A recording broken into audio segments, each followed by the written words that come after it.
اعوذ باللہ من الشیطان الرجیم، بسم اللہ الرحمن الرحیم۔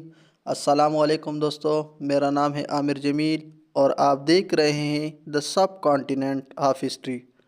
دوستو، آج میرا آپ سے ایک سوال پرسنل لیول پہ جس ٹاپک میں بات کرنے جا رہا ہوں اس پہ آپ کی توجہ ضروری ہے۔ دوستوں، کیا ایک کامیاب انسان کے لیے کامیابی ضروری ہے کہ وہ اس کو ہمیشہ وراثت میں ملی ہو، یا ایسا ضروری ہے کہ ایک انسان محنت کرے اور اس کی محنت ضائع جائے؟ آج میں جس ٹاپک پہ بات کرنے جا رہا ہوں وہ ہے کامیابی، سکسیس بنتا کیسے ہے، سکسیس ہوتے کون ہیں، جس پہ میں ایک مختصر شخصیت پہ، ایک فیملی پہ بات کرنے جا رہا ہوں۔ تو آپ سے گزارش ہے کہ بہت انٹرسٹنگ ویڈیو ہونے جا رہی ہیں، تر اینڈ ہمارے ساتھ جڑی رہیے۔ آج کا ہمارا ٹاپک کامیابی کے راز۔ ایک مشہور فیملی ایشیا میں جو کہ اثر رسوخ رکھتی ہے، ٹاٹا فیملیز، ٹاٹا بزنس۔ دوستو، ٹاٹا خاندان نے صنعت کی میدان میں ہندوستان میں غیر معمولی ترقی کی ہے۔ ان کا صنعتی پھیلاؤ اتنا زیادہ ہے کہ اس کو ٹاٹا انڈسٹری ایمپائر کہا جاتا ہے۔ یہ ترقی انہیں اتفاقاً حاصل نہیں ہو گئی، بلکہ اس کے معلوم اسباب ہے۔ ان اسباب میں نمایاں ترین وہ اخلاق اوصاف ہے جس کا ثبوت وہ تقریباً 150 سال سے دے رہے ہیں۔ محنت کی بات ہو رہی ہے، جس طرح میں نے بات کی کہ محنت ضائع نہیں جاتی۔ اب ٹاٹا پہلے کیا تھے، کہاں پہنچے، کہاں سے پہنچے، یہ سمجھنا، اس پہ توجہ درکار ہونی ضروری ہے۔ تو دوستو، صنعت کا کامیابی کا یہ ایک کہانی گجرات کے ایک پارسی شخص جس کا نام جمشید جی نوشیروان جی ٹاٹا سے شروع ہوتی ہے۔ انہوں نے تقریباً سن 1862-65 میں جو ہے نا اپنا ایک کاروبار شروع کیا تھا، جس کی ٹوٹل لاگت کوئی 21,000 روپے تھی، اور بزنس کیا تھا، وہ اسٹیل پلانٹ تھی۔ اچھا، پھر یہ ابتدا ترقی تھی جہاں سے انہوں نے سٹیپ لی۔ ترقی کرتے کرتے آج ایک انڈسٹری ایمپائر بن چکی ہے جو آپ کے سامنے ہے، جو ایک مطلب یہ کہ فل امپاور نام ایک اپنا وہ مقام بنا ہے۔ اچھا، مگر ٹاٹا گروپ پورے استقلال اور اتحاد کے ساتھ اپنا جو ہے مہم میں لگا ہوا ہے۔ کوئی بھی چیز اس کے استقلال اور اتحاد کو توڑنے والی نہ بن سکی، نہ میرے خیال سے کہ جس طرح جا رہی ہے، نہ کوئی مطلب یہ کہ مجھے نہیں لگتا کہ کوئی اس کو رکاوٹ بن سکتی ہیں۔ تو ابھی یہاں بات سمجھنے کی ہے کہ جب جمشید جی کے بعد ان کے صاحبزادے جہانگیر تن جی دادا بائی ٹاٹا، جس کو JRD ٹاٹا کے نام سے جانا جاتا تھا، اس نے کاروبار کو بہت زیادہ ترقی دی۔ مطلب ہے کہ بنسبت اپنے والد کے انہوں نے کاروبار کو اور اونچائی میں لے کے جانا چاہا، اور لے کے بھی گیا ہے۔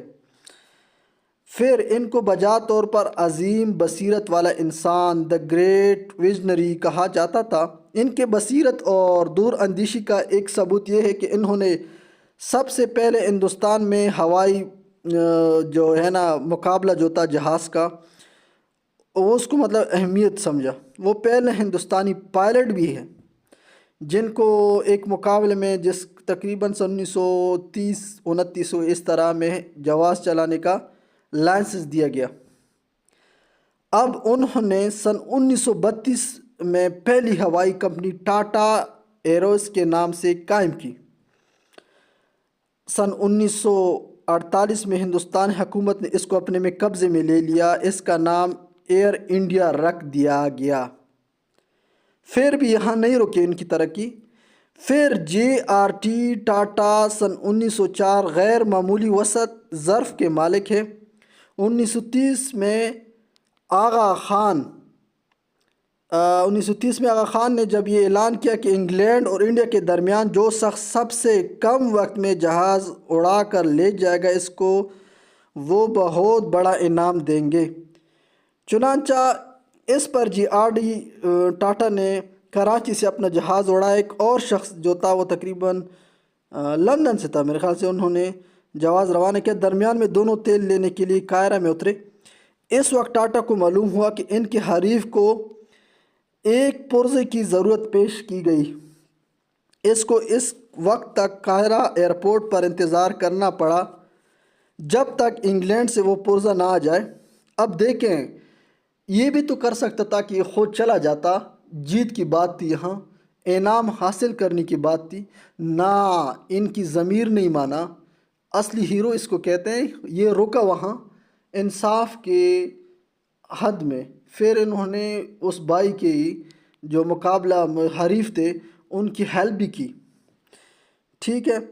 پھر ابھی یہاں بات نہیں بنی تو یہ جب پہنچا کہ جب ان کو پتہ چلا کہ وہ پرزہ مطلب یہاں پہنچنے میں ٹائم لگے گا تو انہوں نے اپنے وسط ظرف سے کام لیتے ہوئے اپنی طرف سے وہ پرزہ دے دیا۔ وہ پرزہ اپنے پاس سے جب حریف کو دے دیا تو اس فیاضی کا نتیجہ ہوا کہ ان کا حریف کا مقابلہ جیت گیا، مگر ٹاٹا نے یعنی ان کا جو حریف تھا وہ مقابلہ جیت گیا۔ ٹاٹا نے کبھی اس کے بارے میں کسی کے ملال کا اظہار نہیں کیا۔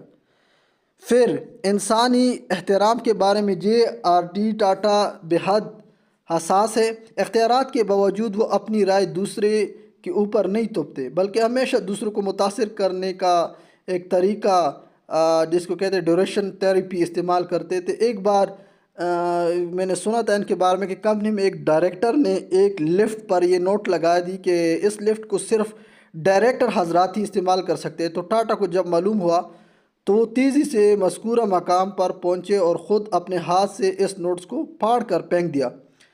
یہ بھی ہندوستان ٹائم میں تقریباً 1992 میں میرے خیال سے یہ آئی تھی نیوز۔ اس دنیا میں کامیابی کا راز ایک لفظ باصول ہونا۔ یہاں نوٹ کریں، پہلی بات کیا؟ اصول ہونا۔ پھر یہاں اصول کے مطابق زندگی گزارنا، صرف یہ نہیں کہ منہ پہ جو ہے نا نعرے مارتے رہے میں اصولی نہیں، میں کر بھی رہا ہوں اصول والے کام تو بھی ٹھیک ہے، اور اصول سے انحراف کرنے والا آدمی بھی ناکام ہے۔